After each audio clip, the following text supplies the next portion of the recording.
Hey all, it's time for Jason's Thoughts. Before I get started on my topic today, I just wanted to say thanks to those that do watch my videos from time to time and do share their feedback and comments either on YouTube or LinkedIn where I post. I always really appreciate it. I do this for fun and the enjoyment of sharing my thoughts and knowledge over my years. So just want to say thanks to you. So, in the past, I've talked a little bit about the lack of tone in emails and WhatsApp chats and text messages, all those things, and the dangers of that. And that also leads into today's conversation, which was stimulated from a convo I had with one of my peers, GK, at work, which was talking about how communication has actually rapidly evolved, and so much so that even though we were thinking we were in a pole position in the way we do things, the new phase is already upon us.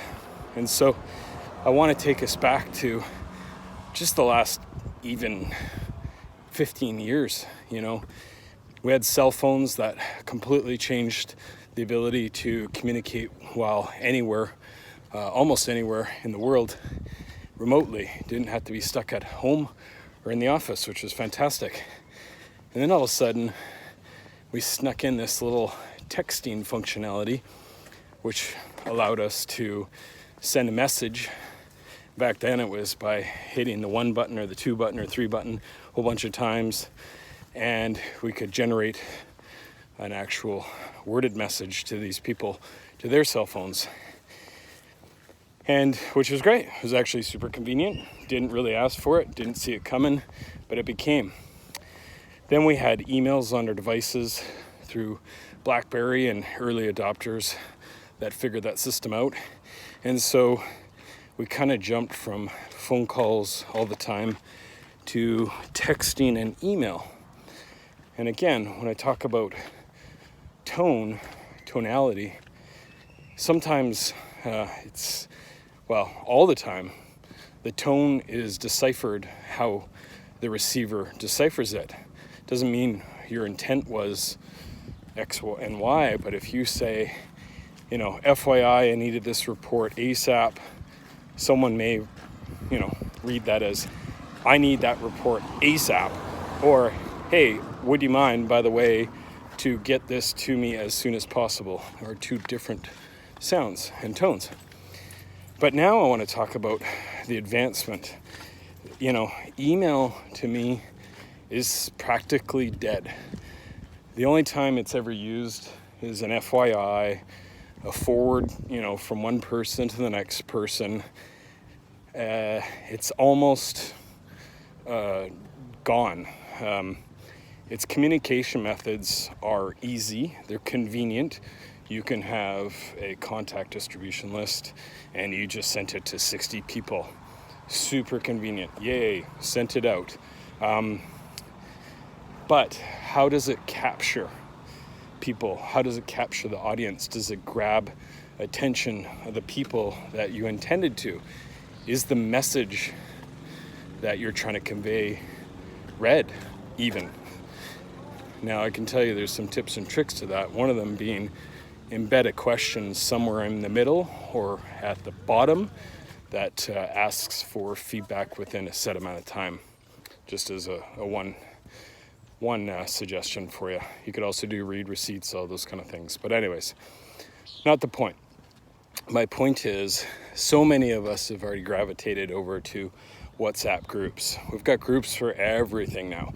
That's not a bad thing. There's, again, maybe 60 people in the chat, and you're able to convey one message, and it's great. But people now have the ability to mute those chats, and so you get into this war of read receipts and delivered receipts, depending on what operating system you're on, or if it's on a WhatsApp. And this also can cause undue stress or undue impatience potentially.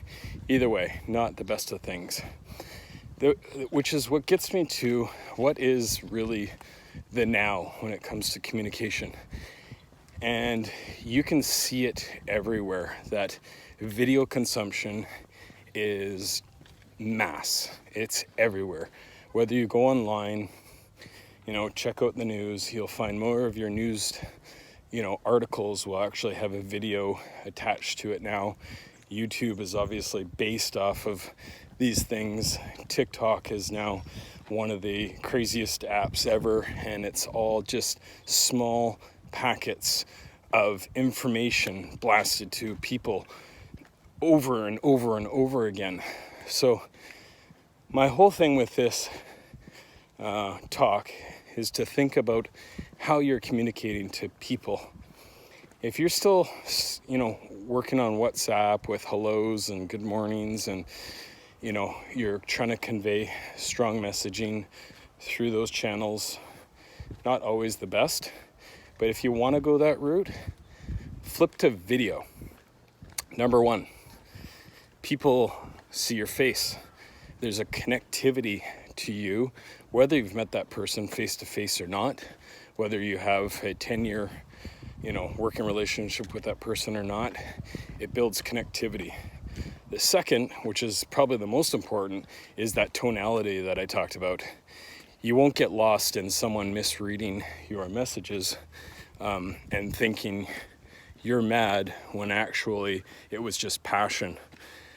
And thirdly, again, is that people consume video much faster than they will read a document, and they'll actually stay a lot more connected and a lot more active in listening throughout that video, because the mind does not have to process the read. All they have to do is listen. And right now, this is kind of the new age of communication. We're really removing the need to actually read and process the information. We're capturing it in video and sending it right to you, and you got it. It's right there. So that's my words of advice from you, this one. And again, that was a great conversation between myself and a peer. And I thought, hey, why not share that information out? And so here I am, walking up a hill, talking to you, telling you to do video when you're trying to communicate to someone, especially when there's a tonality that's required. Anyways, stay safe, stay strong, give yourself some time when you're not working. Take care of yourself.